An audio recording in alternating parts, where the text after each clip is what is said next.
Shall we move on, ladies and gentlemen? My next guest is one of the most successful singer-songwriters in the world. He has sold hundreds of millions of records worldwide, and as a live performer, he packs out stadiums and arenas everywhere he goes. To underline his importance as an artist, earlier this week, he was awarded icon status at the Billboard Music Awards in Las Vegas. His songs include classics like Sweet Caroline and I'm a Believer and Love on the Rocks and Forever in Blue Jeans. You ever hear those ones? In his first ever Irish television interview, it's hard to believe, but would you welcome, please, Mr. Neil Diamond.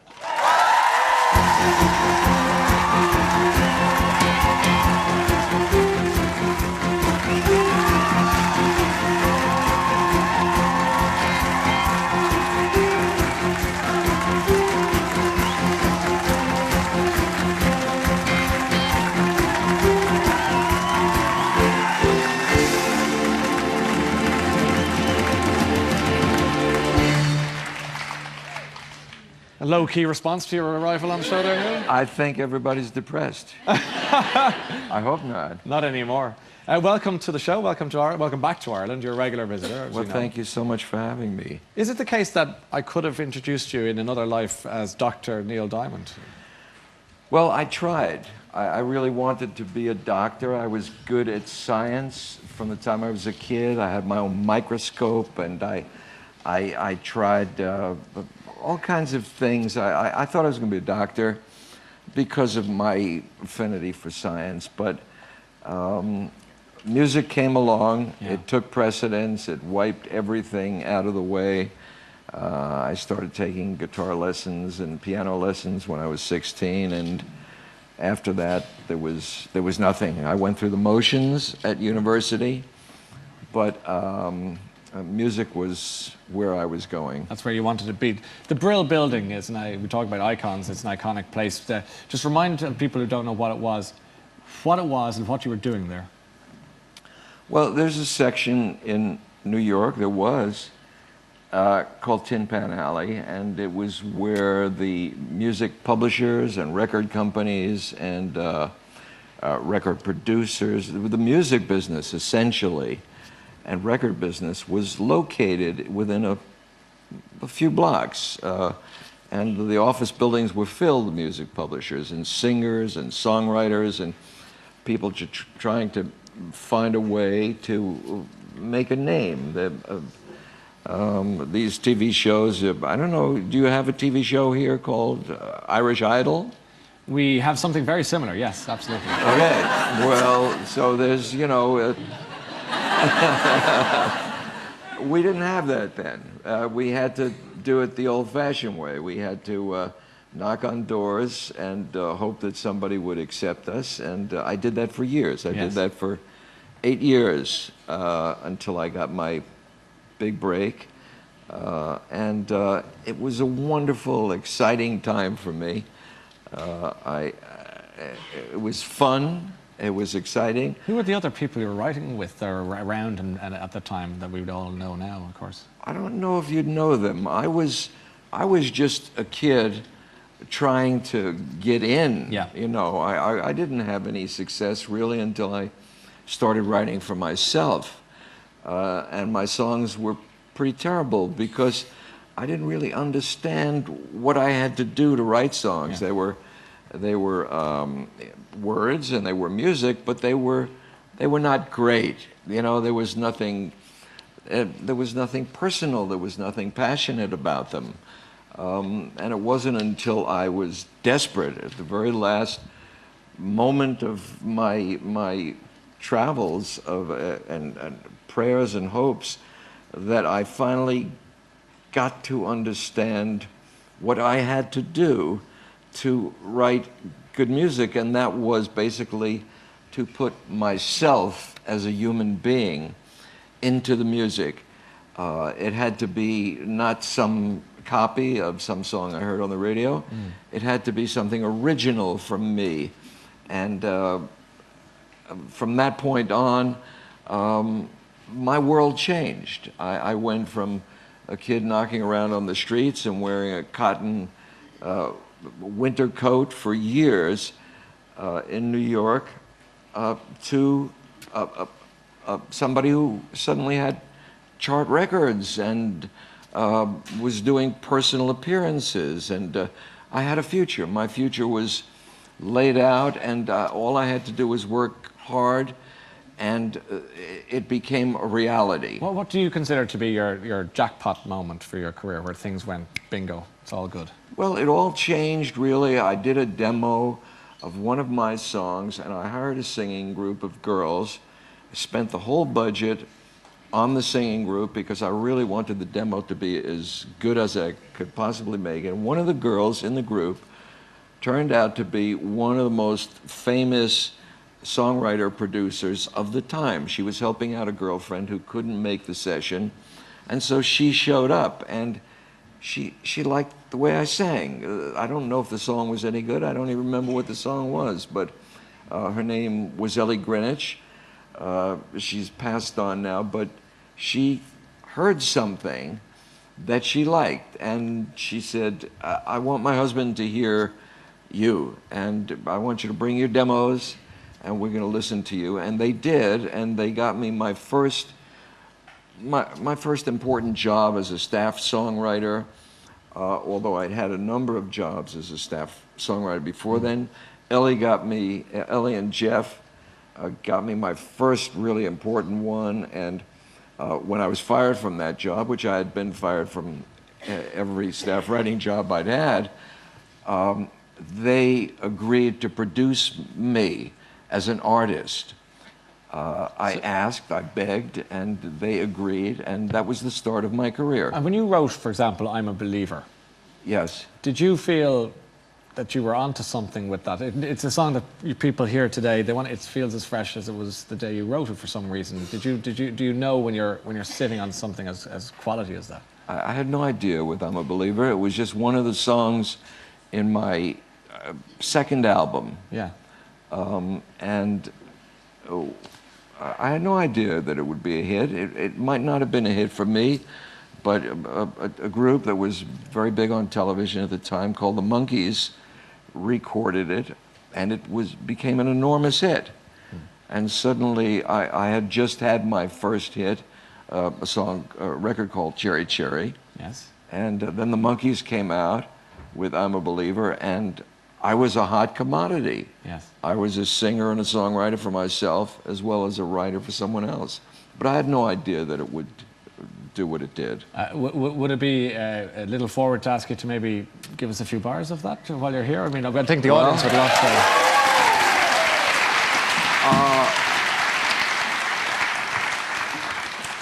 I hate to say it, but I'm not sure I remember. I haven't played this song. When I do it on stage, I have 14 musicians, and they do all the hard work, and I smile and I sing. I never thought I'd say it to me, but you can busk it, Neil, if you want. I mean, I tried that. I tried that recently, and it didn't work out too well. So I thought love was only true in fairy tales, and for someone else, but not for me. Love was out to get me. That's the way it seemed. Disappointment haunted all my dreams. Then I saw her face. Now I'm a believer. It's nice. Not a trace. Out of my mind. Wonderful. I'm in love. I'm a believer. I couldn't leave her if I tried. Not if I tried. You did. Oh, well That's done. Wonderful. Oh, lovely. They're very tuneful, aren't they? Thank you. Thank you for the help. It's a song, Irish people love singing your songs, and sometimes they might sing one after a drink or two, bizarrely, just sometimes. And one of them, the great songs being Sweet Caroline. Have you heard of that? And it was only quite recently that you told us who the Caroline was. Would you share that story with us, Neil? Well, yes, I was in Memphis, Tennessee, and I had a recording session the next day. And in those days, you recorded 3 songs in 3 hours. That was a recording session, and I came to Memphis with only 2 songs. And so the night before the session, I had to sit down and write a 3rd song, and the melody came very quickly, and I came to the chorus, you know, warm, touching warm, reaching out, touching me, touching you. Now I had to say something. It was oh my goodness. And out of my mouth, for some reason, came, Sweet Caroline. Good times never seem so good. I've been inclined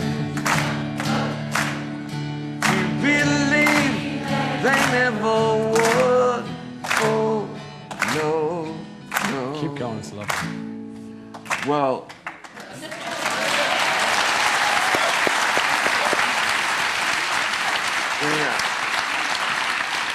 in a million years, when I wrote that song, and I do remember writing it, it's one of the few songs I do remember writing, I never could have imagined that at some point in the future I would do that song on a television show and 100 or 200 people would know the words and sing it along with me. Yeah. I wish I had you there.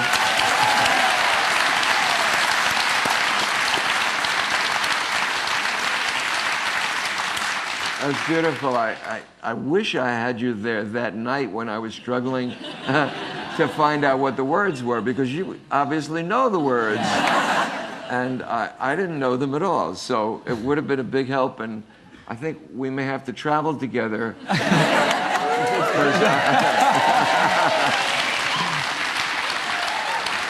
Because I have new songs I'm writing, and you can help me a lot. I think what Neil's trying to say is you're now his backing singers. Well done. Congratulations. More than that. Yours. More than backing More than singers. backing. Inspirational singers. Wonderful. And the Caroline was? The Caroline was Caroline Kennedy. And it was a picture that I had in my mind of a little girl with her horse, and I think her horse was named, is that her? Is that a little girl? Apparently so. A horse named Macaroni, and I just remembered it, and it came out, and I didn't realize that that's what came to mind until maybe a year later. I said, yeah, that's the Caroline Kennedy picture, and so she's been good luck to me, and this song has been good luck for me since. And it's funny, teams in the United States, athletic teams, have adopted this song Yes. as their song because I guess they think it's lucky too, and it has been. Yeah, well, it's one of those songs that has survived the test of time. Other songs that we'd love to hear little elements of, I don't know if people in the audience, what song do that? Blue Jeans. Forever in Blue Jeans is a big favorite here. Do you think you might be able to do It is, but I don't know if I don't know if I know it, but you do. You hum it, they'll sing the words. I'm gonna have to find It begins the key. off in Money Talks, Neil. I know the song, I just don't know if I can play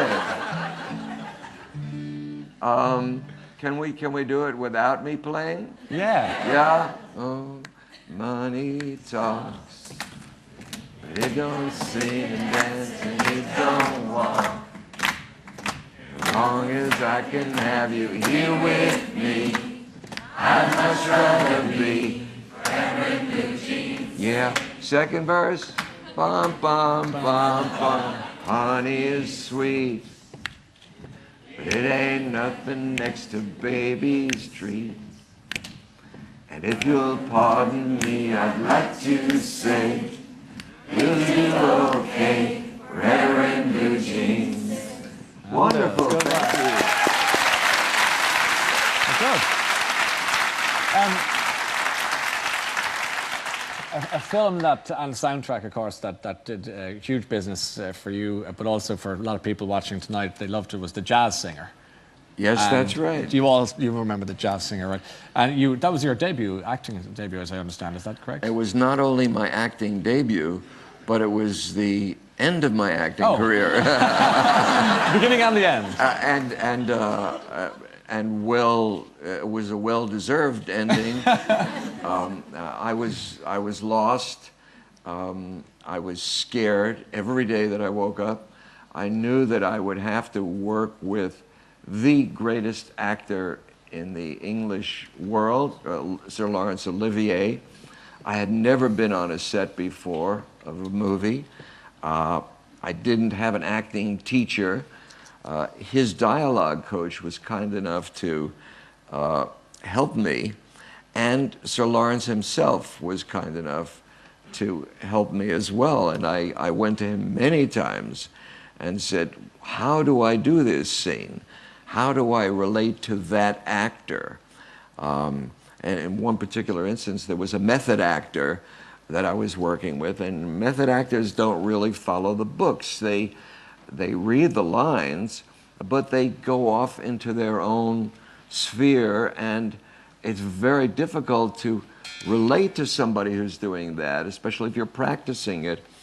And he said, I said, I don't know how to work with this guy. He keeps doing different things while we're doing this scene. And he says, oh, don't pay any attention at all to him. And that's how he worked with method actors. And so that's what I did. I didn't pay any attention at all to the other guy. And did you try out for the part of Travis Bickle in Taxi Driver? Is that true? I was considered for that role only because the producer saw me and he thought I was strange. I don't know. I don't think I'm strange. I think I'm pretty normal. But he thought I was very internal, and it was just I was shy, and he kind of misread me. But I was considered for that, and more than that, there was a very famous avant-garde comedian in the United States named Lenny Bruce. Yeah. And for the same reason, the producer wanted me to do a screen test for the Lenny Bruce life story called Lenny, which Dustin Hoffman eventually did. And I went down, I practiced, I worked with the director for weeks and weeks and weeks on these scenes because I'd never read a scene before, and it was very scary. And he was trying to take my mind off of the actual lines, of doing the lines, and he made me run in place while I was doing the lines, anything to distract me. And I finally did it that day. There were 3 scenes we did before lunch. I was scared to death, and I realized after doing the first scene that Lenny Bruce's mother was in the studio watching me do the scene. And Lenny Bruce had been dead from an overdose of drugs, and that really scared me. His mom was watching me, and I was very, very depressed. When we took a break for lunch, I went into my camper, and I have a guitar there, and I started picking, and I just didn't know what to do. And so before I knew it, a song occurred to me, and it seemed to vent my fears, and my whole life passed before my eyes. LA's fine, the sun shines most of the time, and the feeling is laid back. And I began writing I Am, I Said, and I felt good again. Not good about the screen test, but good about being able to express myself. And I wrote most of the melody to I Am, I Said in that 1 hour of lunch break. I wrote the title and some of the words, and to me it was a breakthrough for me, because I'd never written a song like that really expressed my deepest fears. Am I worthy? Am I a worthy person? Because I certainly wasn't worthy to do the acting part. Would you like to? You've just teased us there now, Neil. I mean, we're really enjoying that. Well, keep going. It's our last piece of music we'll hear from you, so give it a bit of welly there and enjoy.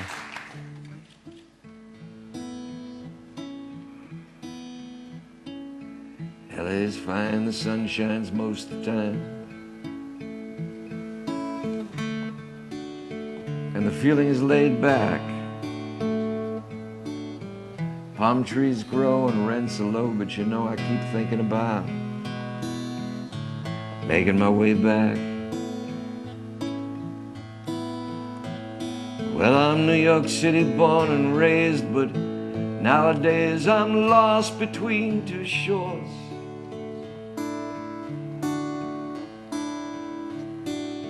LA's fine, but it ain't home. New York's home, but it ain't mine no more. I am a sin to no one there, and no one heard, not even the chair. I am, I cried, I am, said I,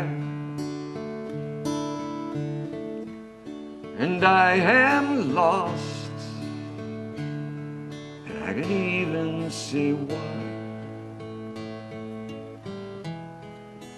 leaving me lonely still.